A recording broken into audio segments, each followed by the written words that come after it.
Yes, good noon sa lahat ng subscriber. Pakinggan natin tong interview ni Aiko Melendez. Mayroon na palang programa si Aiko Melendez with Senador Marcolita. With Senador Marcolita. Pakinggan natin na napakaganda ng kanilang mga talakayan patungkol sa ating bansa.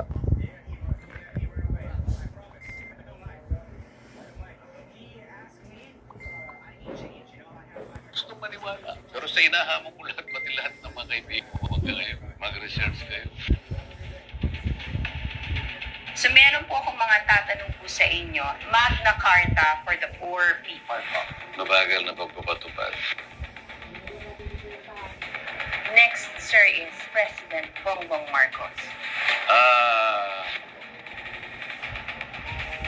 Pag hindi nyo ako pinagbigyan, araw-araw na lang tayo magtatalo dito sa pleno. Hanggang sa makilala ng mga tao kung sino kayo. At I will talk to the people, kagaya ng ginawa ko nung panahon ng ABS-CBN. Nakipagkontrata ako sa kanya. Hindi sa isang kasulatan. Since na-touch natin po yung issue sa ABS po, paano po tayo naman makakabawi dun sa mga taong nagtatampo sa inyo? Ano po pwede nyo makontribute sa showbiz industry po? But it was an eye-opener to them. Inisip na lang sila.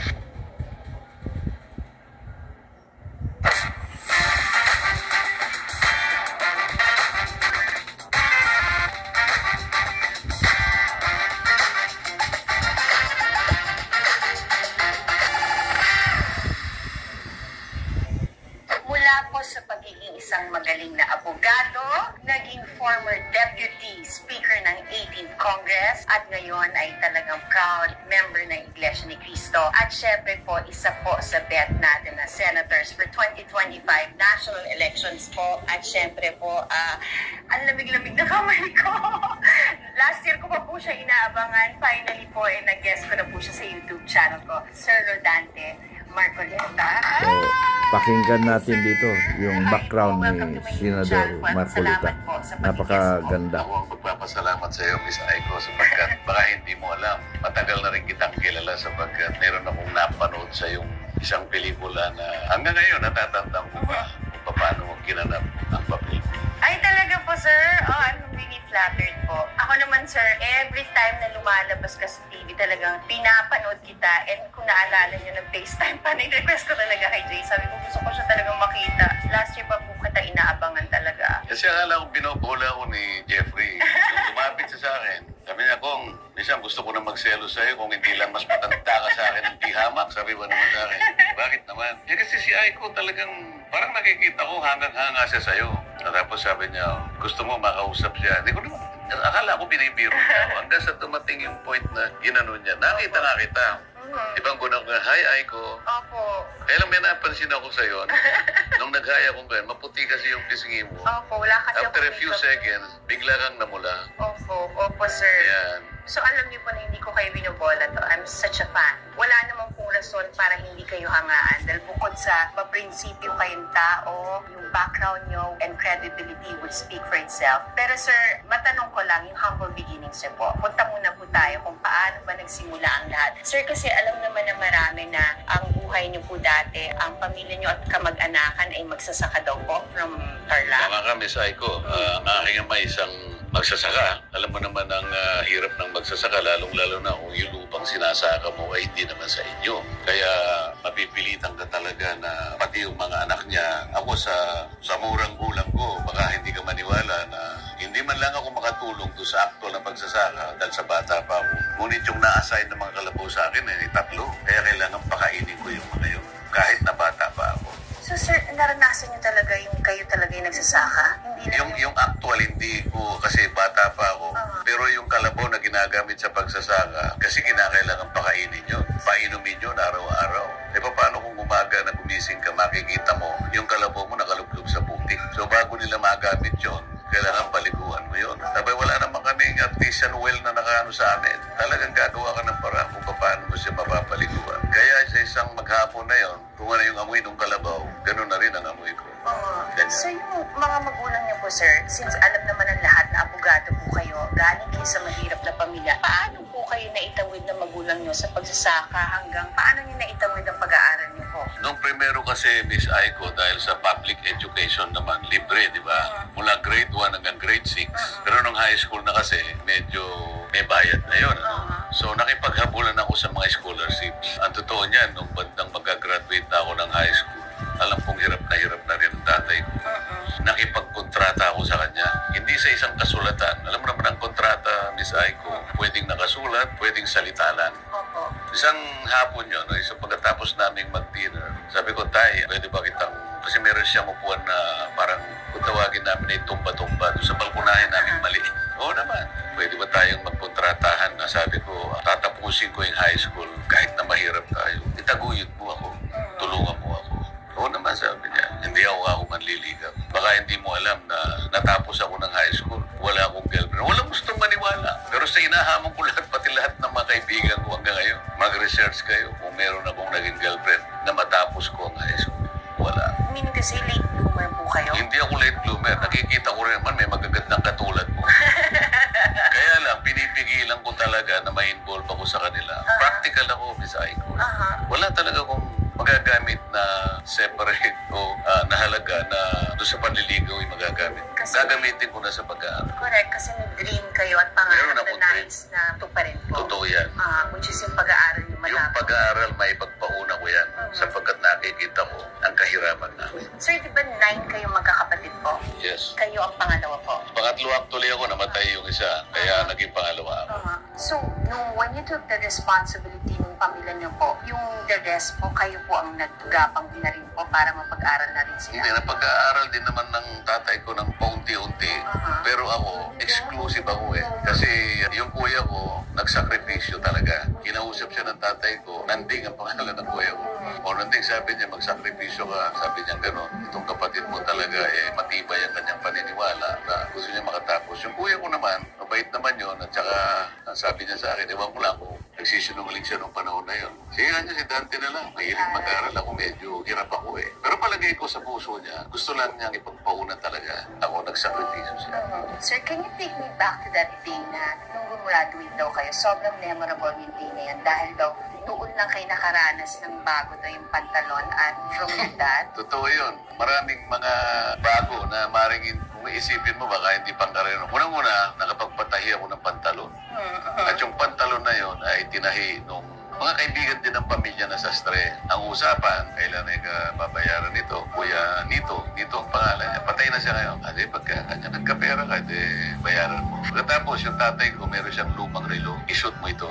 Ang laki naman niya nga, hindi bagay sa akin. At saka kasi, pagka sinuot mo, hindi nga niya, shoot mo para maya pa. E di handa na akong mag-graduation. Bigla namang umulan. Malakas ang ulan. So sabi ng district supervisor, doon na lang tayo sa palengke. Kasi makikita mo umaga pa lang, bumuhos na yung ulan eh. So nagtawag na yung district supervisor, doon tayo sa palengke ng Paniki. So valedictorian ako, grade 6. Doon na kami nag-graduate sa loob ng, meron kasing bahagi yung Paniki market na merong bubungan. Doon ako nakapag-graduate. So bata pa lang kayo, sir, taga-achiever kayo, valedictorian. So talagang worth it yung pagpapaaral sa inyo ng tatay niyo po? Hindi ko makakalimutan yung kontrata tinupad ng tatay ko. Kahit maliit na bahagi lang yung kanyang naibigay sapagkat ang ganito lang ang magagawa niya. Yung ikalawang bahagi, nagsikap din ako. Kasi kung wala akong scholarship, mahirapan din siya. Maring magkautang-utang kami. Pwede rin siguro, kaya lang, kawawa rin naman magsasakripisyo yung pamilya na. So yung pangalawang bahagi, ginamit ko rin yung sipag ko na mag-aral. Talagang nilagay ko sa isip, kaya napakaraming magagandang babae. Hindi naman kasing ganda mo. Mayroon din magaganda. So pinilit kong sinabi ko sa sarili ko na makakapaghintay naman ito. Tama. Iuna ko na mo.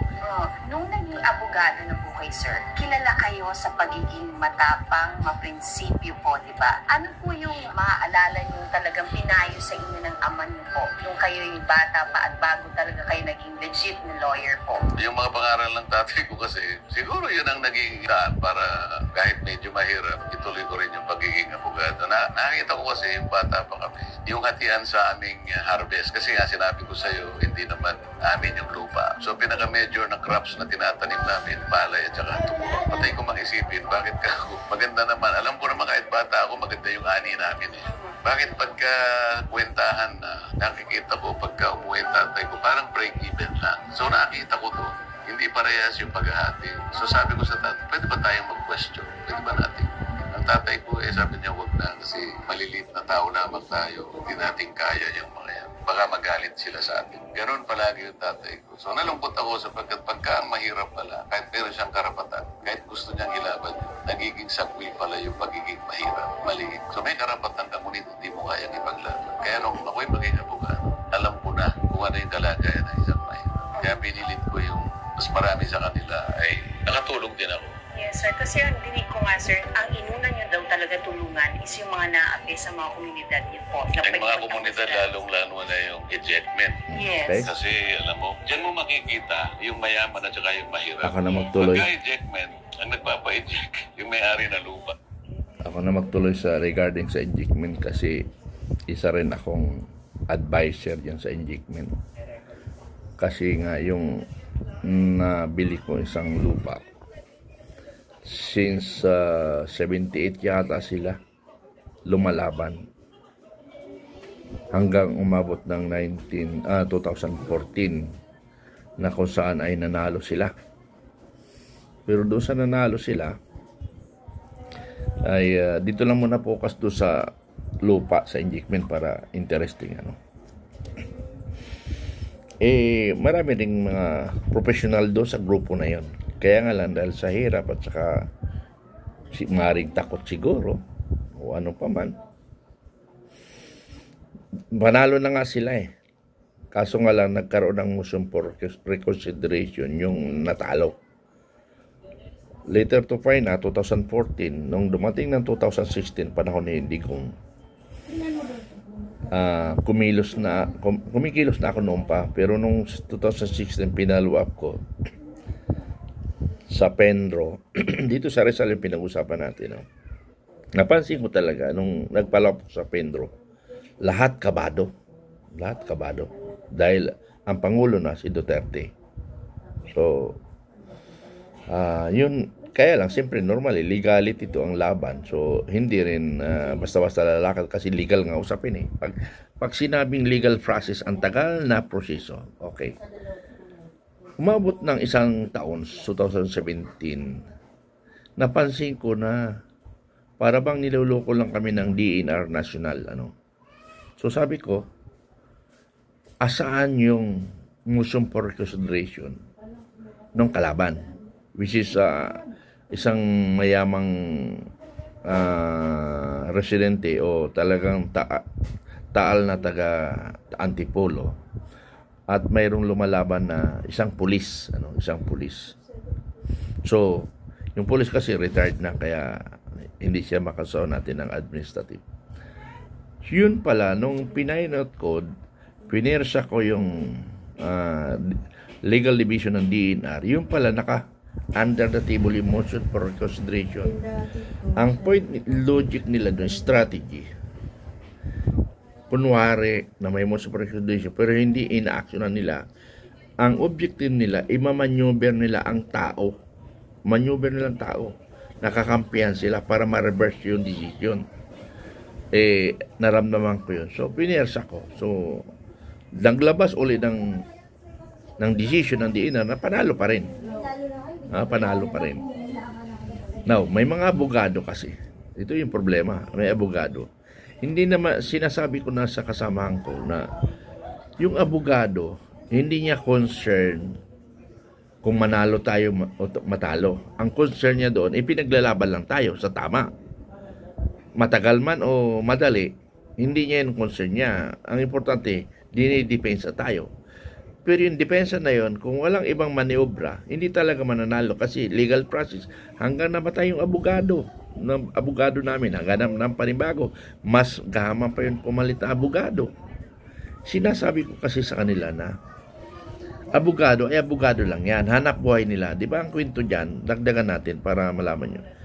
Sabi nung isang abogado na nag-graduate na bago lang, sabi niya, Papa, Pag ikaw naglitis ng kaso, ang tagal. Bakit? Pag ako humawak ng kaso, saglit lang. Sabi niya ng ama, anak, kung ginawa ko yun, hindi ka nakagraduate ng abogado. So, ibig sabihin, doon lang kinukuha niya ang sweldo niya sa mga kliyente. Wala siyang foresight na pabilisin yung kaso. Kasi legal nga eh. So, yan ang kalakaran ngayon kahit saan man. Kalakaran niya na. Ang foresight ng abogado natin, i-depensa ka lang na hindi ka matalo. Ganun lang yun. Pero yung iapura niya, wala sa abogado yun. Hindi nila yan ganun. I-depensa ka lang. Hanggang sa hindi nakikinig yung kasama ko, iniwan ko sila. Hanggang ngayon, lumalaban pa rin sila. Sabi nila sa Malacanang, andyan, for action. 2017 yun. Ano na ngayon, 2025. Hindi sila nakinig, iniwan ko sila. Sila nasusunod pinabayaan ko sila. Hanggang ngayon, kaso pa rin. Pero maaari ngayon, siguro, dahil nagkaroon ng samahan, yung samahan na yan, ako rin nagtatag. Talagang pinirsa ko, ang dami kong pinagdaanan niya, ang dami kong harassment na nangyayari. Ngayon, siguro, 3 na nag-iikot-ikot ng presidente. Ngayon, siguro, yung bumalik ulit presidente, ang usapan natin, kaya natin pinaglalaban ang lupa, para magkaroon tayo ng tamang decision sa lupa. Ngayon, okay na yung bagong presidente ng samahan na tinatag ko. Ayaw pa nila tanggapin ako Sige, anyway, hindi naman pag-usapan yung importante na dyan. So ngayon, nakipag-agreement na kami sa Antipolo City. Yan yung gagawin dapat.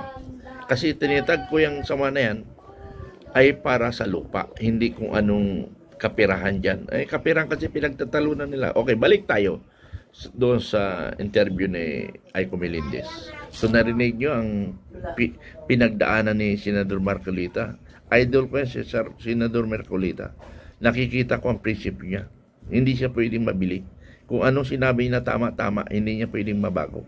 Ganon sana lahat ang Pilipino. Ang problema, maraming Pilipino na ang iniisip yung pera nila. Iniisip nila, nakakaya-kaya ng mga Pilipino na yung perang pinagyaman nyo galing sa nakaw, pera ng taong bayan. Pinapalamon nyo anak ninyo, pinapaaral nyo anak ninyo sa magagandang school, binibilihan nyo ng sasakyan, pinag-aaral nyo sa abroad, pero galing lang pala sa nakaw. Yan. Filipino Guerrilla Forces, ganun ang prinsipyo natin. Huwag tayong sumama sa Filipino Guerrilla Forces kung ang balak lang natin samahan. Dapat ang kasama dito may prinsipyo na ipaglaban ang katotohanan. Maraming salamat.